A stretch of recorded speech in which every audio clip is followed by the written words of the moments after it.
Joy Boy, the name that echoes through 800 years of silenced history. He is the key to the lost century, to the One Piece, to the mission of Zunisha, and to Luffy's power. But who exactly was he? Today, no more fragments. Let's put all the pieces of the puzzle together. I will tell you everything we know about the man behind the legend. This is the definitive story of Joy Boy. This video is not about theories, it's about facts. Let's organize every clue Oda has given us, from Fishman Island to Egghead, so that by the end, you'll have the clearest image ever of the most important figure in One Piece. Get ready to meet the man who started it all. The first time we heard the name Joy Boy was deep beneath the ocean, on Fishman Island. It was through a poneglyph read by Nico Robin. In it, we didn't find a story of war, but an apology.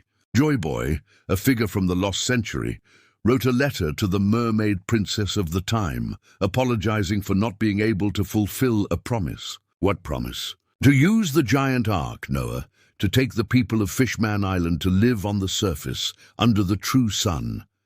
This first glimpse already tells us a lot about his character. He wasn't a conqueror or a tyrant king. He was someone who made promises to other races, someone who fought for coexistence and freedom. Fishman Island reveres him as a hero, waiting for his return for centuries. He was a unifier, a friend of the oppressed, and his greatest regret wasn't losing a war, but failing his friends. This establishes the foundation of his ideology, the search for a world where everyone could live together in harmony without the barriers of prejudice and oppression. He wasn't a king ruling from a throne, but a leader walking alongside his people. The Ark Noah itself is a symbol of this promise, a colossal structure built not for war, but for salvation and union. The fact that the poneglyph is an apology, not a decree or order, shows his humility. He didn't see himself as a god, but as a friend who couldn't keep his word. This humanity is the foundation of his legacy, and the living, walking proof of his promise still sails the seas. Carrying the weight of 800 years of failure, our next major piece of the puzzle is Zunisha, the millennial elephant that carries Zu on its back. We discovered that Zunisha was Joy Boy's companion, and 800 years ago, Zunisha committed a crime and was sentenced to wander eternally, able to act only under the command of a specific person. This crime was likely the cause of Joy Boy's failure to fulfill his promise. Perhaps Zunisha arrived too late, or was unable to protect something crucial. The pain in its voice and unwavering loyalty show how deep its bond with Joy Boy was, but it's in Zu that the mystery deepens. Zunisha tells Momonosuke that it can hear a nostalgic voice, the drums of liberation, and that this means Joy Boy has returned. And what was happening at that exact moment? Luffy was awakening his devil fruit. This is where the greatest revelation happens. Joy Boy was not just a title or a man. He was the bearer of a specific power, a power so feared that the world government changed its name and erased it from history. The Hito no Mi model Nika, the sun god.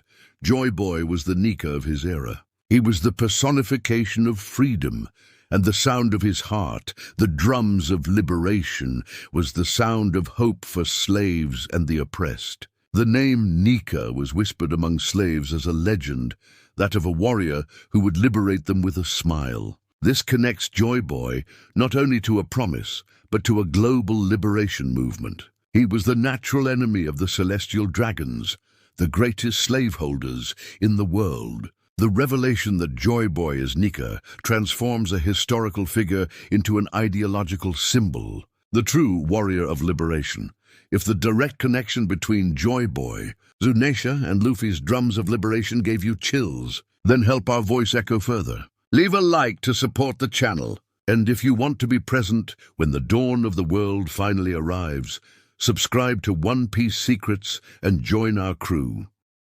So what was Joy Boy's role in the world? He was the leader, or at least the central figure, of the vast and prosperous ancient kingdom that the world government destroyed. This kingdom was likely an alliance of different races, united under Joy Boy's ideology of freedom. The ancient weapons, such as Poseidon, the mermaid princess, and Pluton, were not weapons of conquest for him, but tools to protect his friends and ensure a peaceful future. He was the king of a kingdom without oppressive hierarchy, and this leads us to Laugh Tale.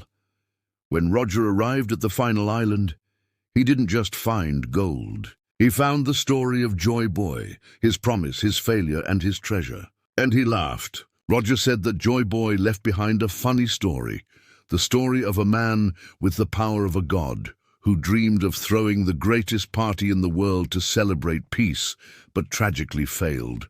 The One Piece is the treasure Joy Boy accumulated for this celebration, the material proof of a dream that never came true. It's the saddest joke in the world, and that's why, for a man like Roger, it was hilarious. He realized that the most dangerous journey in the world didn't lead to a weapon or supreme power, but to an apology and an unfinished dream. The very name Joy Boy suggests this. His ultimate goal wasn't war, but joy. The treasure, then, would be the physical manifestation of this joy, something to be shared, not kept. Roger, a man who also loved feasts and freedom, understood perfectly the purity and irony of this plan. He respected Joy Boy's dream so much that he left the treasure untouched, knowing that he wasn't the man destined to use it.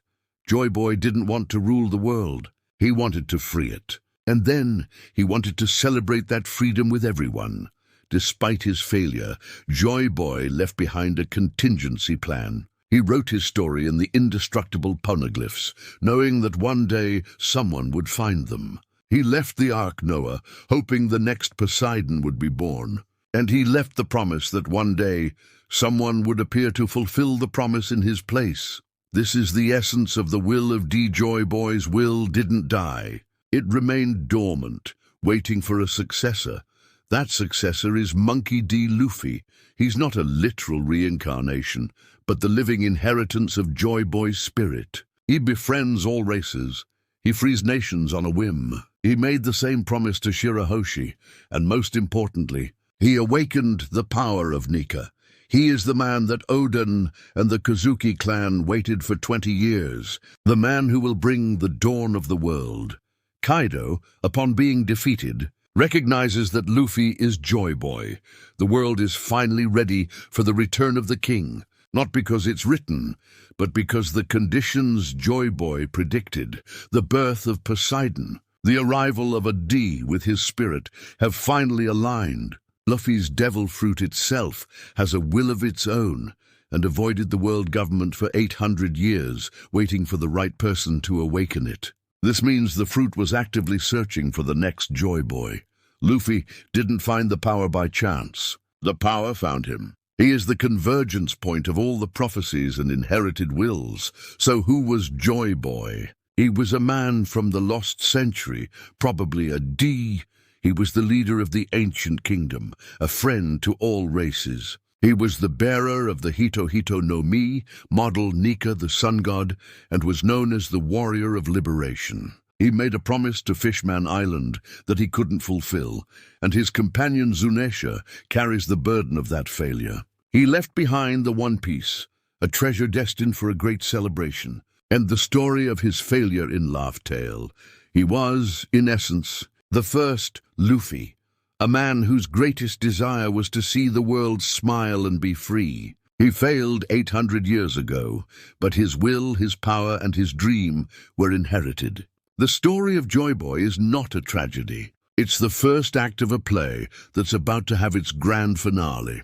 And the protagonist, the new Joy Boy, is ready to step onto the stage. The story of Joy Boy is the story of One Piece. He represents the promise that no matter how long the night is, the dawn will always come. His legend is the driving force behind the entire narrative, from the dreams of pirates to Dragon's Rebellion. Understanding Joy Boy is understanding the heart of One Piece.